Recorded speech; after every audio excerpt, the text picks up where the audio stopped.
Bonjour à toutes et à tous, bienvenue dans le podcast du bien vivre et du bien vieillir. Aujourd'hui, le sujet est les résidences seniors. Les résidences seniors, une alternative qui a finalement du sens. Bonjour Peggy Aubert. Bonjour. Je suis content de vous rencontrer, d'échanger autour de ce que vous faites.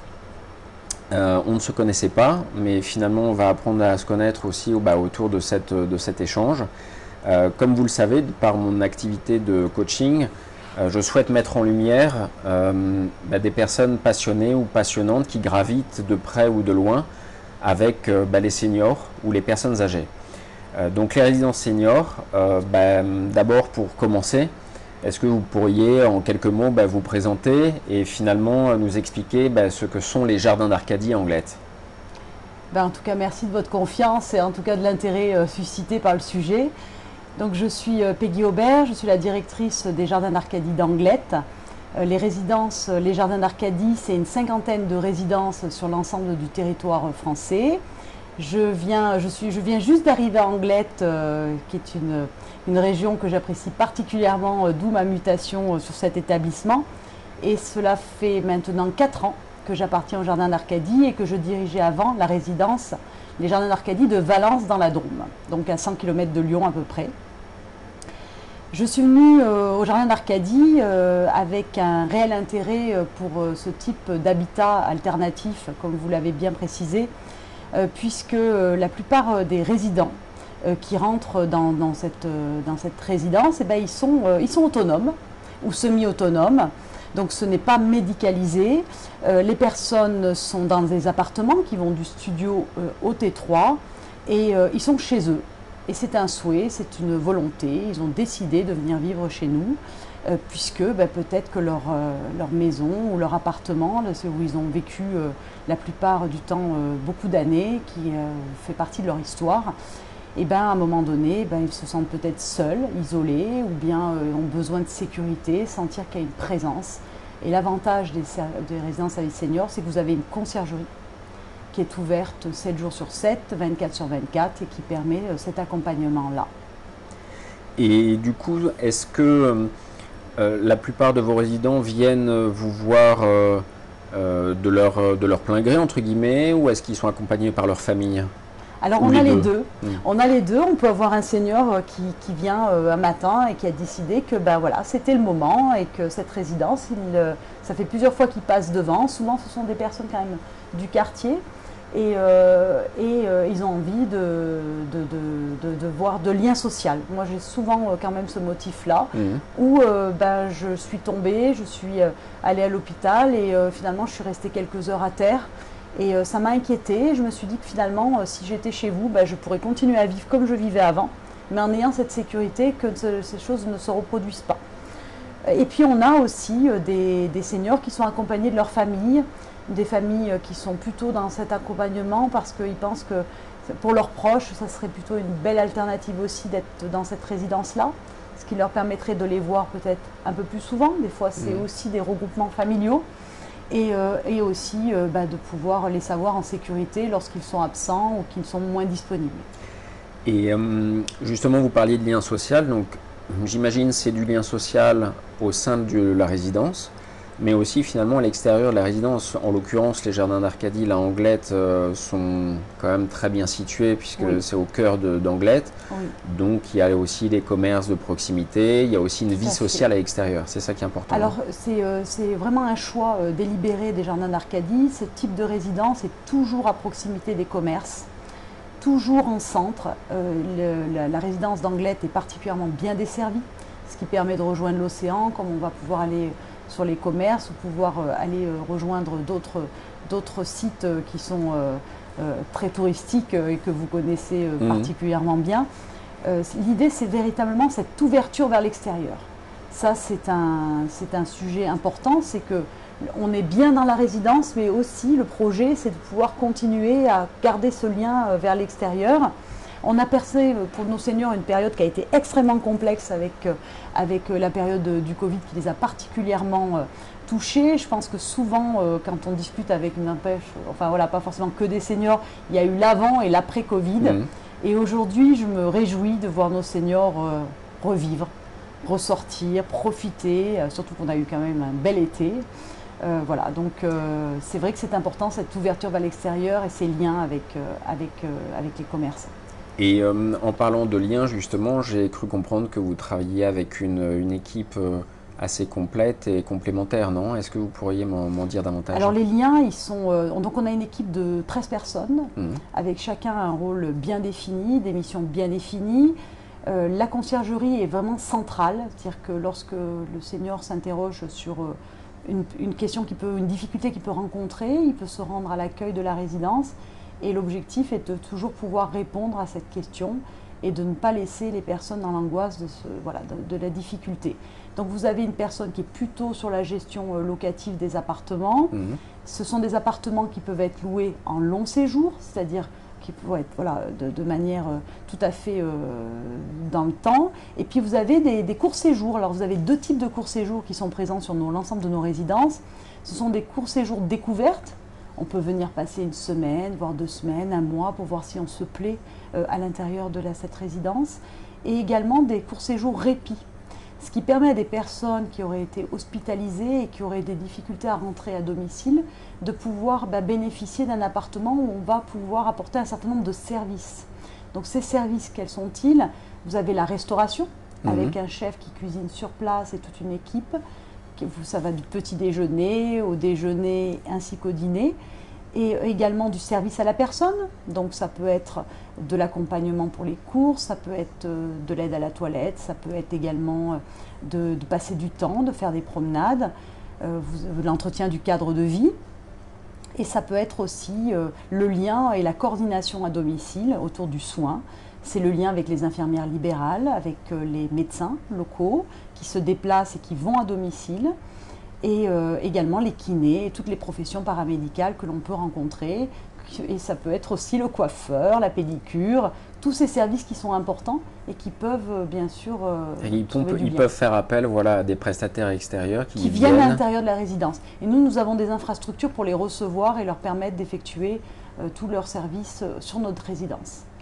Et du coup, est-ce que vous pourriez m'en dire davantage sur les différents profils de vos résidents,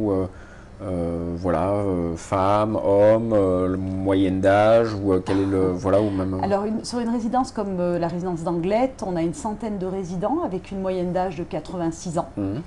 Vous avez une majorité de femmes, mais on a aussi, je dirais, 60-40%, ce qui est quand même pas mal. On a beaucoup d'hommes aussi. Vous avez des couples, on doit avoir une dizaine de couples, et on a également des personnes, oui, des hommes et des femmes seuls. Alors ce qui est intéressant, c'est qu'au fil des années, des fois des couples se forment.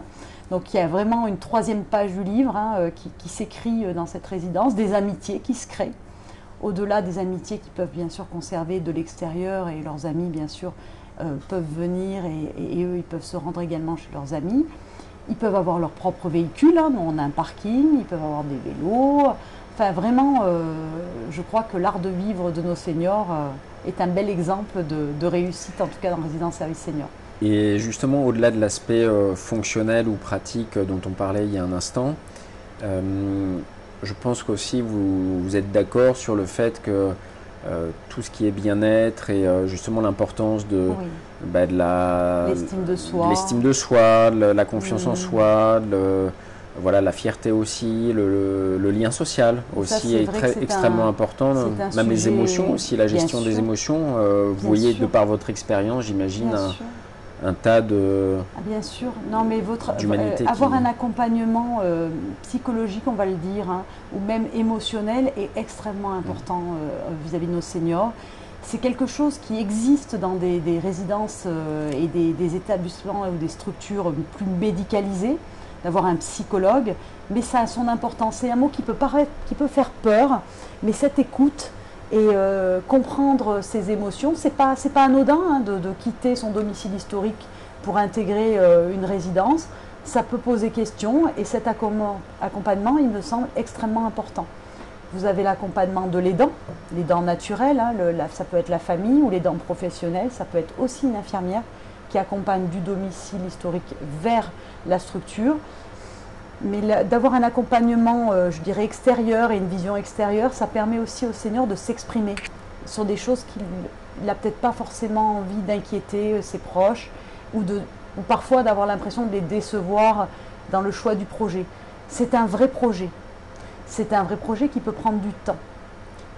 Et c'est intéressant d'avoir aussi votre point de vue sur l'aspect humain, sur l'humanité aussi qui règne dans une résidence senior, dans la vôtre par exemple, que ce soit les résidents entre eux, que ce soit les résidents avec les équipes aussi, que ce soit les équipes aussi avec les familles. Et justement, en parlant de famille, si un senior justement ou une famille souhaite faire intégrer ou intégrer votre résidence, est-ce que vous pourriez en dire davantage sur les démarches à prendre en compte et voilà, que pouvez-vous leur dire globalement? Alors pour moi, ce qui est extrêmement important, c'est de prendre bien sûr contact avec la résidence, alors soit par mail, soit par téléphone, et vous avez des sites internet qui sont très bien faits. Ce qui est bien, c'est d'appeler.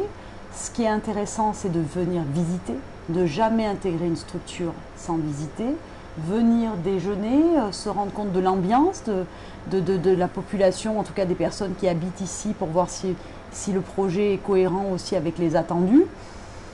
C'est beaucoup d'échanges et de confiance. On parle beaucoup de valeurs et d'alignement de valeurs. Je crois que la bienveillance, le fait de se sentir bien, vous rentrez dans un lieu, est-ce que vous vous sentez bien, est-ce que vous vous sentez écouté, est-ce que vous vous sentez accompagné, c'est extrêmement important. Et ça, on peut le faire que quand on visite et lorsque l'on échange avec les personnes, d'échanger avec déjà les premiers locataires qui sont présents et de voir si ça correspond à son projet. Et qui est finalement une vraie volonté de la personne concernée. Oui, vous avez cité le bon terme. Résider. Ça doit être une vraie décision de la personne qui est concernée. Se sentir bien. On est toujours mieux quand on a décidé et que c'est sa propre décision. Et ça, pour moi, c'est une des raisons et une de mes motivations à travailler pour une résidence service senior.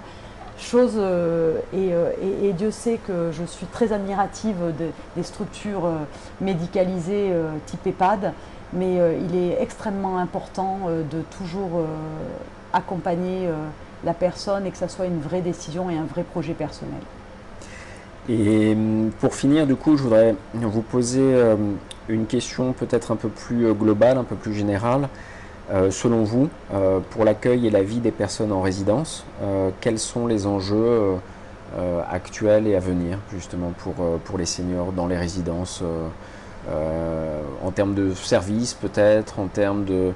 On parlait d'accompagnement, justement, psychologique ou émotionnel, on parlait peut-être de communication aussi entre les équipes et puis les familles.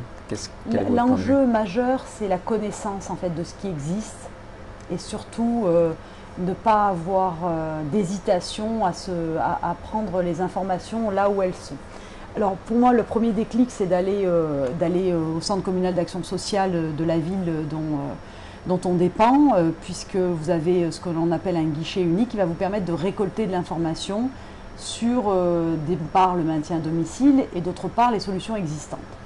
Ensuite, le choix, il va également se faire sur la structure accueillante et sur le parcours résidentiel de la personne âgée, sur ses problématiques, je dirais, santé et également autonomie et psychologique. Donc vous avez différentes structures qui existent, pour en brosser rapidement un portrait.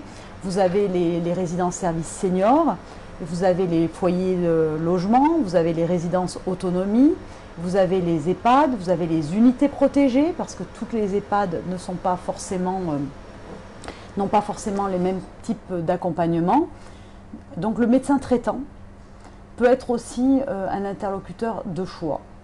Et également le département sur toutes les aides qu'il peut y avoir au domicile, et je pense notamment à l'APA qui permet de financer certains services à domicile.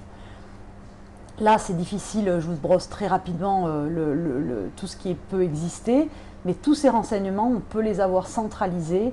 Vous avez deux gros interlocuteurs qui sont le département avec tous les centres médico-sociaux qui permettent sur le territoire de pouvoir récupérer, ou la maison de l'autonomie qui permet de récupérer de l'information, ou les centres communaux d'action sociale qui vous donnent ce premier, je dirais, niveau d'information.